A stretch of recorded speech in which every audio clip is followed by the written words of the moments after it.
Okay, welcome to the discussion of Unit 5 entitled Processes and Structures in Risk Management.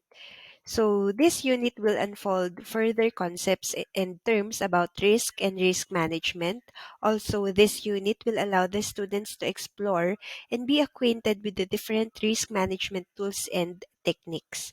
Likewise, this will also educate students about the effectiveness of risk management structures and procedures. So, these are the different learning outcome for this unit. So, at the end of the module, you should be able to develop understanding and awareness of the tools and techniques in risk management and assess ways on how risk managers and project members can ensure that the risk management processes and structures are being followed and practiced correctly. Let's discuss about the risk management tools and techniques. So as mentioned before, risk is a part of every project that an organization takes on. If companies do not take risks as part of their project management strategy, they become more likely to miss their project deadline. That is why planning for risks as a part of a project management strategy is crucial. Only 27% of organizations can say that they always use risk management practices in their project, while 35% use them only sometimes.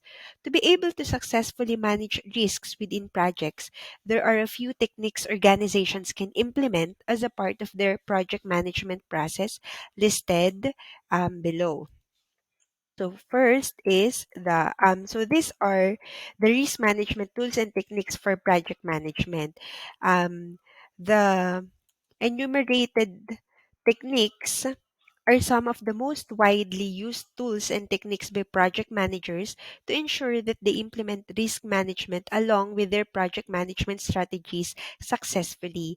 This will help in protecting projects against the many risks they could face as well as other issues and challenges. So first is the brainstorming.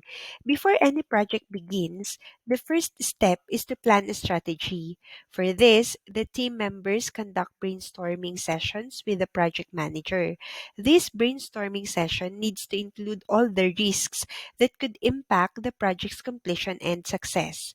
So this step involve the brainstorming processes, which are first is reviewing all project documentation, overseeing all historic data and information about risks from previous projects that are similar to the current one, reading over articles related to the risks involved, understanding all organizational process assets, any information available that will give insight into the issues that might occur while the project is going on.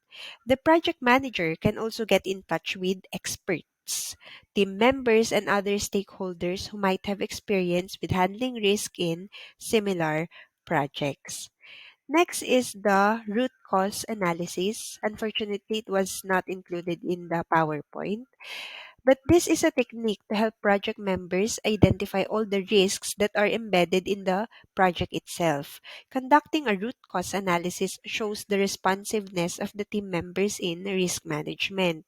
It is normally used once a problem arises so that the project members can address the root cause of the issue and resolve it instead of just treating its symptoms.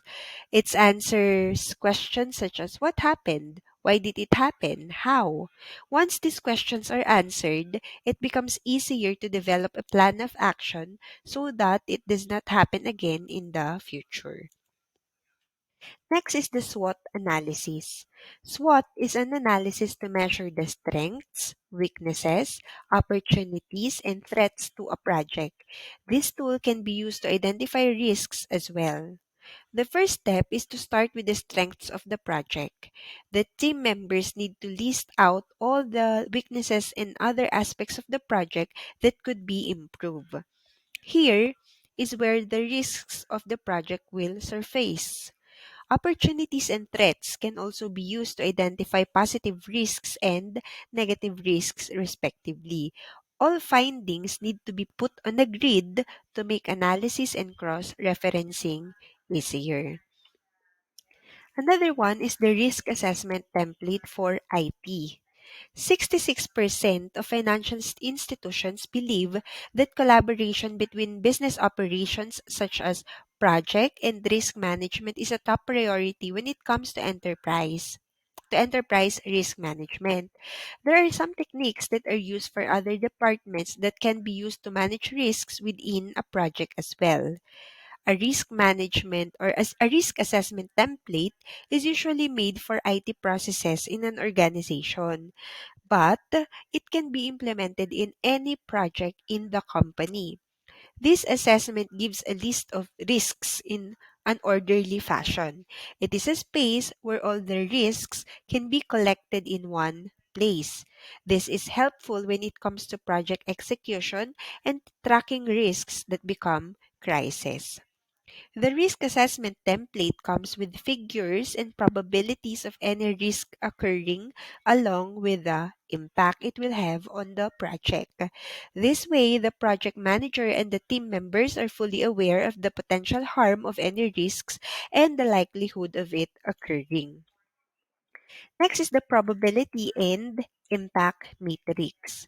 Project managers can also use the probability and impact matrix to help in prioritizing risks based on the impact they will have. It helps with resource allocation for risk management. This technique is a combination of the probability scores and impact scores of individual risks.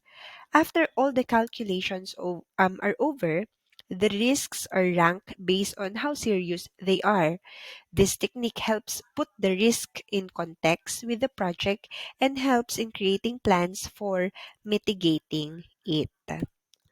Another one is the risk data quality assessment. When project managers use the risk data quality assessment method, they utilize all the collected data for identified risks and find details about the risks that could impact the project. This helps project managers and team members understand the accuracy and quality of the risk based on the data collected. The data quality assessment is used to improve the project manager's understanding of the risks the project could face as well as collect all the information about the risk possible. And by examining these parameters, they can come up with an accurate assessment of the risk. Next is the variance and trend analysis.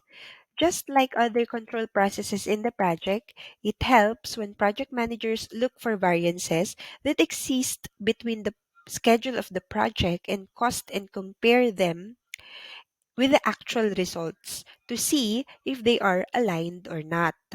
If the variances rise, uncertainty and risk also rise simultaneously. This is a good way of monitoring risks while the project is underway. It becomes easy to tackle problems if project members watch trends regularly to look for variances. Another one is the reserve analysis. While planning the budget for the project, contingency measures and some reserves should be in place as a part of the budget. This is to keep a safeguard if risks occur while the project is ongoing. These financial reserves are backup that can be used to mitigate risks during the project. So, final thoughts for this: the techniques mentioned can be used to manage risks in the project. Some of them are used before the project even begins, and some can be used while the project is ongoing. To be able to understand the risks to the project and utilize these tools and techniques to their full potential, the project members need to be fully aware of the risks present. This can only happen when they have prior knowledge and training in managing risks in a project. This way, they can easily understand the issues and risks to a project and take appropriate action on time. Another topic is the risk management processes and structure. Managing risks on project is a process that includes risk assessment and a mitigation strategy for those risks. Risk assessment includes both the identification of potential risk and the evaluation of the potential impact of the risk. A risk mitigation plan is designed to eliminate or minimize the impact of the risk events, occurrences that have a negative impact on the project. Identifying risk is both a creative and a disciplined process. The creative process includes brainstorming sessions where the team is asked to create a list of everything that could go wrong. All ideas are welcome at this stage, with the evaluation of the ideas coming later. Risk identification. So let's discuss risk identification. A more disciplined process involves using checklist of potential risks and evaluating the likelihood that those events might happen on the project. Some companies and industries develop risk checklists based on experience from past projects. These checklists can be helpful to the project manager and project team in identifying both specific risks on the checklist and expanding the thinking of the team. The past experience of the project team, project experience within the company, and experts in the industry can be valuable resources for identifying potential risk on a project. Identifying the sources of risk by category is another method for exploring potential risk on a project. And some examples of categories for potential risks include the following: technical, costs, schedule, client, contractual, weather, financial, political, environment, and people. The people category can be subdivided into risks associated with the people. Examples of people risk include the risk of not finding the skills needed to execute the project or the sudden unavailability of key people on the project. David Hilson uses the same framework as the Work Breakdown Structure (WBS) for developing a risk breakdown structure or RBS. A risk breakdown structure organizes the risks that have been identified into categories using a table with increasing levels of detail to the right. So let's discuss risk in John's move. In John's move, John makes a list of things that might go wrong with his project and uses his work breakdown structure as a guide. A partial list of the planning portion of the RBS is shown in this PowerPoint. The result is a clear understanding of where risks are more concentrated. Hilson's approach helps the project team identify known risks but can be restrictive and less creative in identifying unknown risks and risk not easily found inside the work breakdown structure.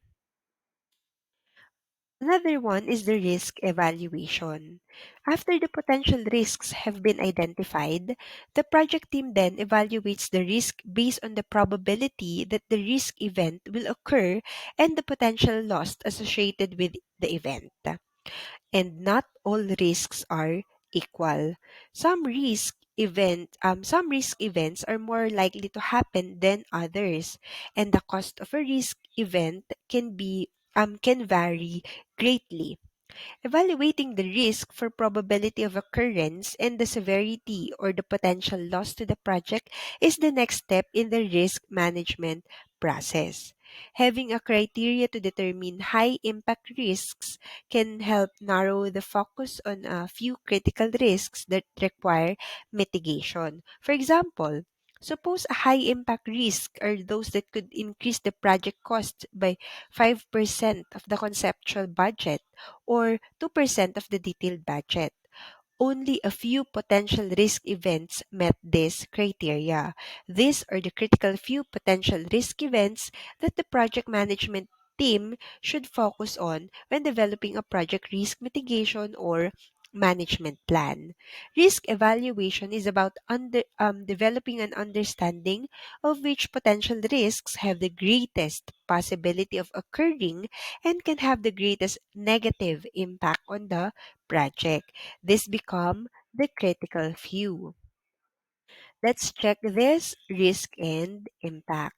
So this there is a positive correlation, both increase or decrease together between project risk and project complexity.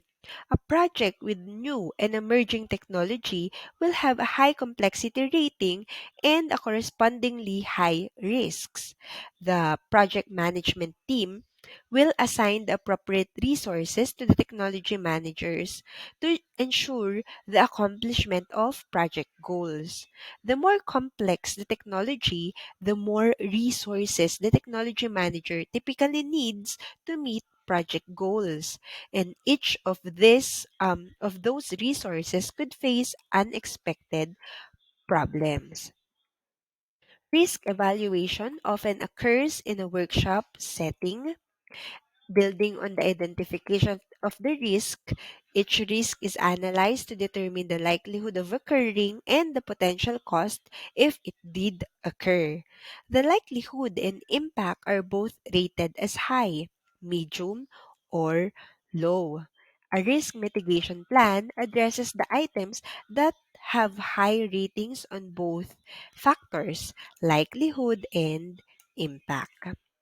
Next is the risk analysis of equipment delivery. A project team analyzed the risk of some important equipment not arriving to the project on time. The team identified three pieces of equipment that were critical to the project and would significantly increase the costs of the project if they were late in arriving. One of the vendors who was selected to deliver an important piece of equipment had a history of being late on other projects. The vendor was good and often took on more work than it could deliver on time. The risk event, which is the identified equipment arriving late, was rated as high likelihood with a high impact. The other two pieces of equipment were potentially a high impact on the project but with a low probability of occurring. Not all project managers conduct a formal risk assessment on the project. One reason, as found by David Parker and Alison Moby in their phenomenological study of project managers, was a low understanding of the tools and benefits of structured analysis of project risks. The lack of formal risk management tools was also seen as a barrier to implementing a risk management program.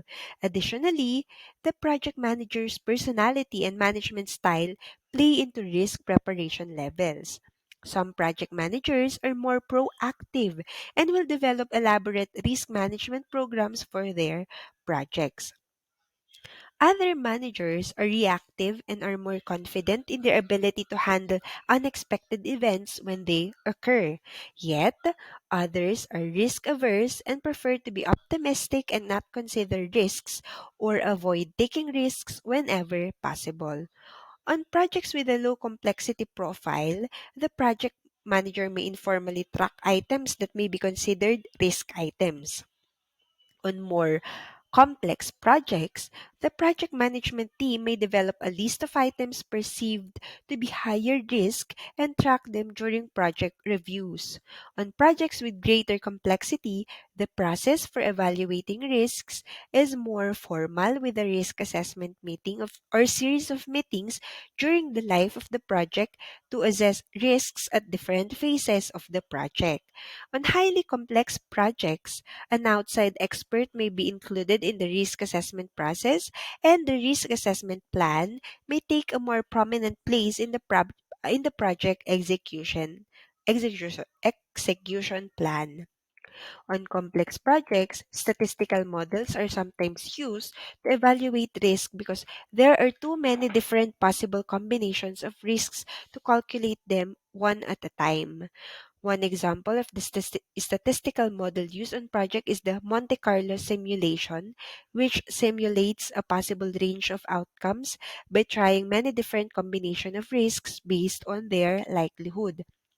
The output from a Monte Carlo simulation provides the project team with the probability of an event occurring within a range and for combinations of events. For example, the typical output from a Monte Carlo simulation may reflect that there is a 10% chance that one of the three important pieces of equipment will be late and that the weather will also be unusually bad after the equipment arrives. Next is the risk mitigation. So after the risk has been identified and evaluated, the project team develops a risk mitigation plan, which is a plan to reduce the impact of an unexpected event.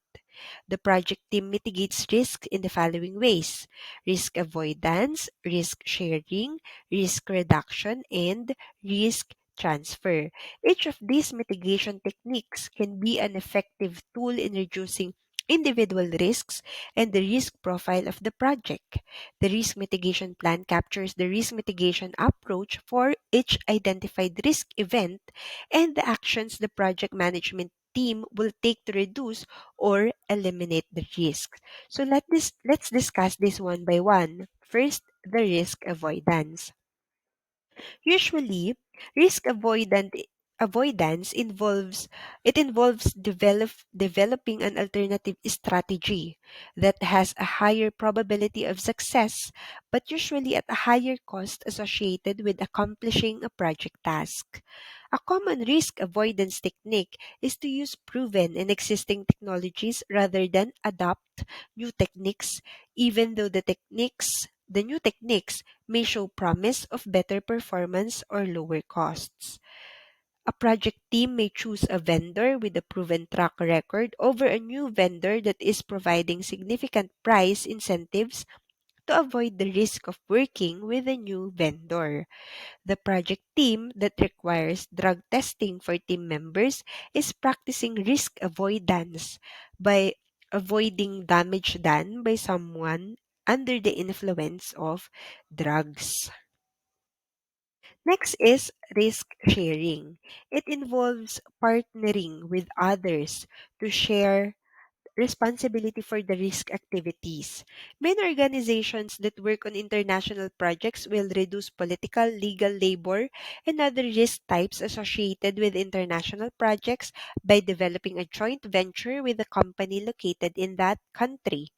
Partnering with another company to share the risk associated with a portion of the project is advantageous. When the other company has the expertise and experience the project team does not have. If the risk event thus occur, then the partnering company absorbs some or all of the negative impact of the event. The company will also derive some of the profit or benefit gained by a successful project. Next is the risk reduction. It is an investment of funds to reduce the risk on a project. On international projects, companies will often purchase the guarantee of a currency rate to reduce the risk associated with fluctuations in the currency exchange rate. A project manager may hire an expert to review the technical plans or the cost estimate on a project to increase the confidence in that plan and reduce the project risk. Assigning highly skilled project personnel to manage the high risk activities is another risk reduction method. Experts managing a high risk activity can often predict problems and find solutions that prevent the activities from having a negative impact on the project. Some companies reduce risk by forbidding key executives or technology experts to ride on the same airplane. Next is the risk transfer. Risk transfer is a risk reduction method that shifts the risk from the project to another party. The purchase of insurance on certain items is a risk transfer method. The risk is transferred from the project to the insurance company. A construction project in the Caribbean may purchase hurricane insurance that would cover the cost of a hurricane damaging the construction site. The purchase of insurance is usually in areas outside the control of the project team.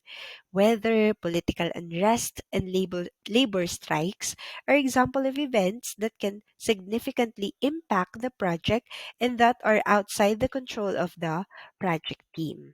Now, let's discuss about the contingency plan. The project risk plan balances the investment of the mitigation against the benefit for the project. The project team often develops an alternative method for accomplishing a project goal when a risk event has been identified that may frustrate the accomplishment of that goal. These plans are called contingency plans. The risk of a truck driver's strike may be mitigated with a contingency plan that uses a train to transport the needed equipment for the project. If a critical piece of equipment is late, the impact on the schedule can be mitigated by making changes to the schedule to accommodate a late equipment delivery. Contingency funds are funds set aside by the project team to address unforeseen events that cause the project costs to increase. Project with a high risk profile will typically have a large contingency budget. Although the amount of contingency allocated in the project budget is a function of the risks identified in the risk analysis process, contingency is typically managed as one line item in the project budget. Some project managers allocate the contingency budget to the items in the budget that have high risk, rather than developing one line item in the budget for contingencies. This approach allows the project team to track the use of contingency against the risk plan. This approach also allocates the responsibility to manage the risk budget to the managers responsible for those line items. The availability of contingency funds in the line item budget may also increase the use of contingency funds to solve problems rather than finding alternative, less costly solutions. Most project managers, especially on more complex projects, will manage contingency funds at the project level, with the approval of the project manager required before contingency funds can be used. So I have also included key takeaways in the module. First is the risk management is a creative process that involves identifying, evaluating, and mitigating the impact of the risk event. Second, risk management can be very formal with defined work processes or informal with no defined processes or methods. Formal risk evaluation includes the use of checklists, brainstorming, and expert input. A risk breakdown structure or RBS can follow the work breakdown structure WBS to identify risk by activity. Next, risk evaluation prioritizes the identified risks by the likelihood and the potential impact if the event happens. And last, risk mitigation is the development and deployment of a plan to avoid transfer, share, and reduce project risk. Contingency planning is the development of alternative plans to respond to the occurrence of a risk event. So this is the end of our module. And if you have any questions, feel free to send a message in our MS Teams or in our group chat. Thank you.